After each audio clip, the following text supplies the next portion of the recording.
আপনি যদি একজন ইউটিউবার হতে চান তাহলে আপনার মাঝে এই 3টি গুণ থাকতেই হবে। আপনার মাঝে যদি এই 3টি গুণ না থাকে সেক্ষেত্রে আপনি কোনোদিনও ইউটিউবার হতে পারবেন না। তো কি সেই 3টি গুণ জানতে হলে ভিডিওটা শুরু থেকে শেষ পর্যন্ত দেখতে থাকুন। যদি ভিডিওটা শুরু থেকে শেষ পর্যন্ত দেখেন তাহলে আপনি জানতে পারবেন যে কোন গুণগুলি থাকলে আপনি ইউটিউবার হতে পারবেন, আর কোন গুণগুলি না থাকলে, যে 3টা গুণ না থাকলে আপনি কোনোদিনও ইউটিউবার হতে পারবেন না। যে 3টা গুণ যদি আপনার মাঝে থাকে সেক্ষেত্রে ওয়েলকাম, আসুন ইউটিউব আপনার জন্যই, আপনি একজন সাকসেসফুল ইউটিউবার হতে পারবেন। তো মূল পয়েন্টে আসি, কি সেই 3টি গুণ। তো বেশি কথা না বাড়িয়ে একদম ডাইরেক্ট পয়েন্টে আসে, আপনারা আবার বেশি বক পছন্দ করেন না। তো মূল কথায় আসি যে প্রথম যে গুণটি, আপনি যদি একজন সাকসেসফুল ইউটিউবার হতে চান তাহলে আপনার মাঝে প্রথম যে গুণটি থাকতে হবে সেটা হচ্ছে মানুষের কথা শোনার অভ্যাস থাকতে হবে আপনার মাঝে। আপনি যদি একজন সাকসেসফুল ইউটিউবার হতে চান তো অনেকেই বলবেন এটা আবার কেমন কথা ভাই, ইউটিউবার হতে চাইতে মানুষের কথা কেন শোনার অভ্যাস থাকতে হবে। অনেকেই বলতে পারে এটা আবার কোন ধরনের কথা রে ভাই। জি ভাই, আপনি যদি একজন ইউটিউবার হতে চান তাহলে আপনাকে অবশ্যই মানুষের টিটকারি, মানুষের খারাপ কথা শোনার অভ্যাস থাকতে হবে। আপনার মাঝে যদি মানুষের খারাপ কথা শোনার অভ্যাস না থাকে রে ভাই, আপনি ইউটিউবার হতে পারবেন না। কারণ আপনি যখন একটা ইউটিউব চ্যানেল স্টার্ট করবেন, আপনি ভিডিও বানাবেন, তখন দেখবেন অনেকেই আপনার ভিডিও নিয়ে অনেক ধরনের খারাপ কথা বলতেছে, অনেকে আপনাকে টিটকারি করতেছে, ইউটিউবার বলতেছে, রাস্তাঘাটে আপনাকে দেখলে অপমান করতেছে, আপনার ভিডিও নিয়ে তারা বিভিন্ন খারাপ কথা বলতেছে। আপনার এইগুলো শোনার অভ্যাস থাকতে হবে।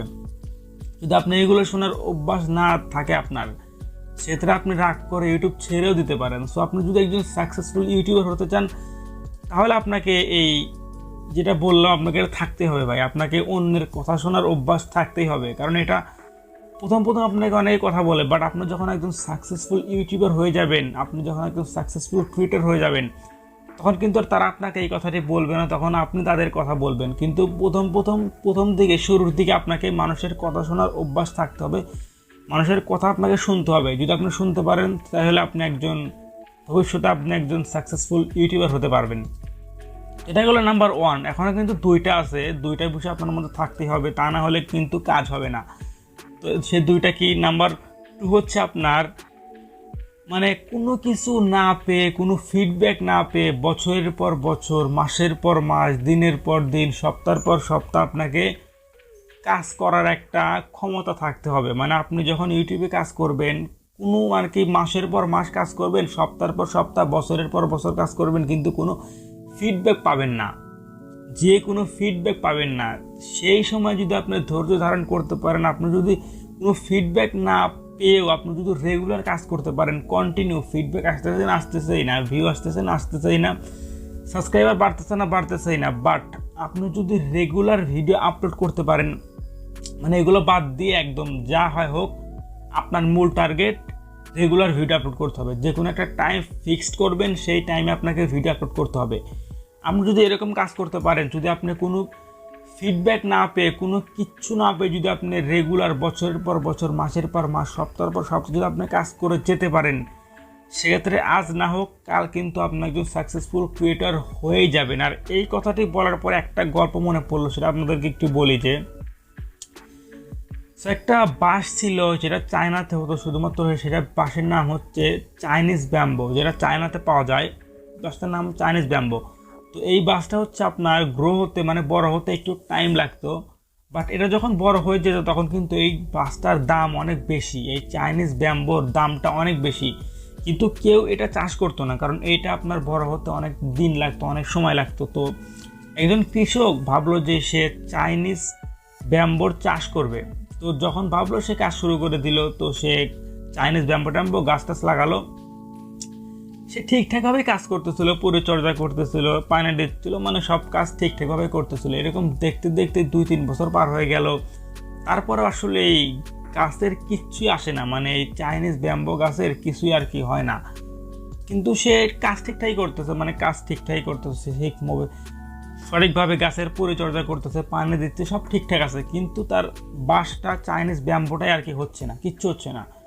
এরকম দেখতে দেখতে যখন 4-5 বছর পর তার সেই ক্ষেতে এত পরিশ্রম করার পরে শুধুমাত্র ছোট্ট চাইনিজ ব্যাম্বো, মানে এইমাত্র চাইনিজ ব্যাম্বোর গাছ বড় হচ্ছে, একটু মানে হয়েছে, তারপরে সে কী করলো, কাজ করতে আছে, আবার কাজ করতে আছে। সে কাজ করতে করতে যখন একটু বড় হলো, তারপরেই মনে করেন যে বড় হওয়ার পরেই 6 মাসের মধ্যে সেই বাসটা এত বড় হলো, যেই বাসটা বিক্রি করে সে অনেক মার্কে একটা ধনী হয়ে গেল। এই কিন্তু সে যে এতদিন পরিশ্রম করলো, সেই পরিশ্রমের সময় কিন্তু অনেক কৃষকরা অন্য চাষ করে কিন্তু বড়লোক হয়ে গেছে, কিন্তু সে গরিবই ছিল। কিন্তু সে শেষে যে একটা সফলতা পেল, সে চাইনিজ ব্যাম্বোটা যে বড় হলো, সে বিক্রি করলো, সেই সফলতার ফল কিন্তু সে অনেক বড় কিছু পেল, মানে সে অনেক বড়লোক হয়ে গেল সেটা বিক্রি করে। তো এই গল্পটা দ্বারা কি বুঝলেন, যে শুধুমাত্র একটা জিনিস একটু হতেই যত টাইম লাগে, সেই জিনিস যখন হয়ে যায় তখন আপনি দেখবেন সেই জিনিসটা ধীরে ধীরে বড়ই হতে থাকে। এখান থেকে কিন্তু আপনি এটা বুঝতে পারলেন। তো ইউটিউবে সেম এরকমই আপনাকে ধৈর্য ধরে কাজ করতে হবে। যখন আপনার চ্যানেলটা একটু গ্রো হবে, তখন দেখবেন রাতারাতি আপনার চ্যানেলটা অনেক বড় একটা চ্যানেল হয়ে গেছে। একটু গ্রো যখন হবে, তখন দেখবেন যে আপনার চ্যানেলে অনেক সাবস্ক্রাইবার, অনেক ভিউ, অনেক কিছু হয়ে গেছে আপনার চ্যানেলটা। তো এইটা সবসময়, এই গল্পটা সবসময় মনে রাখবেন যদি আপনি একজন ইউটিউবার হতে চান। তো হতে গেলে নাম্বার 2 বিষয়, এখনও কিন্তু একটা আছে, আপনারা ভুলে যান, এখন একটা আছে। সেটা কি? সেটা হচ্ছে আপনার ধৈর্য। অবশ্যই যদি আপনি ইউটিউবে সাকসেস পেতে চান, অবশ্যই আপনার কিন্তু ধৈর্য থাকা লাগবে। কারণ ইউটিউবে সাকসেস পাওয়া কিন্তু অতটাও সহজ না, যতটা সহজ অনেকেই মনে করে। এখানে যদি আপনি সফলতা পেতে চান বা ভালো কিছু করতে চান, সেক্ষেত্রে আপনার ভিডিও কোয়ালিটি, থাম্বনেল কোয়ালিটি, আপনার অডিও কোয়ালিটি, আপনার ভিডিওর এসইওর চেয়েও অনেক বেশি গুরুত্বপূর্ণ হচ্ছে ধৈর্য। যার ধৈর্য আছে সেই এই প্ল্যাটফর্মে সাকসেস পায়। কারণ এখানে অনেক কষ্ট করতে হয়, অনেক দিন ভিডিও আপলোড করতে হয়। আপনাকে ইউটিউবে কাজ করতে হলে আপনাকে একদম রোবট হয়ে যেতে হবে, মানে আপনার ভিতরে কোনো ফিলিংস নাই, আপনার ভিতরে কোনো ধৈর্যর বা সীমাই নাই। অধৈর্য না, মানে ধৈর্যের কোনো লিমিট নাই, সীমাহীন ধৈর্য তাকে বলে। ধৈর্যের কোনো সীমা নাই, সীমাহীন ধৈর্য। আপনার এরকম ধৈর্য লাগবে সীমাহীন, যার কোনো সীমা নাই, মানে ভিডিও আপলোড করতেছেন, ভিউ নাই, সাবস্ক্রাইব নাই, তারপরে করতেছেনই, এরকম একটা ধৈর্য আপনার লাগবে। যদি আপনি এরকম ধৈর্য রাখতে পারেন, সেক্ষেত্রে আপনি একজন সাকসেসফুল ইউটিউবার হতে পারবেন ভবিষ্যতে গিয়ে। তো এটাই ছিল আজকের ভিডিওটা আপনাদের কাছে কেমন লাগলো অবশ্যই কমেন্ট করে জানিয়ে দিবেন। আপনারা কিন্তু কমেন্ট কিচ্ছু করেন না, অবশ্যই কমেন্ট করে জানিয়ে দিবেন। দেখা হচ্ছে খুব শীঘ্রই নেক্সট কোনো ভিডিওতে।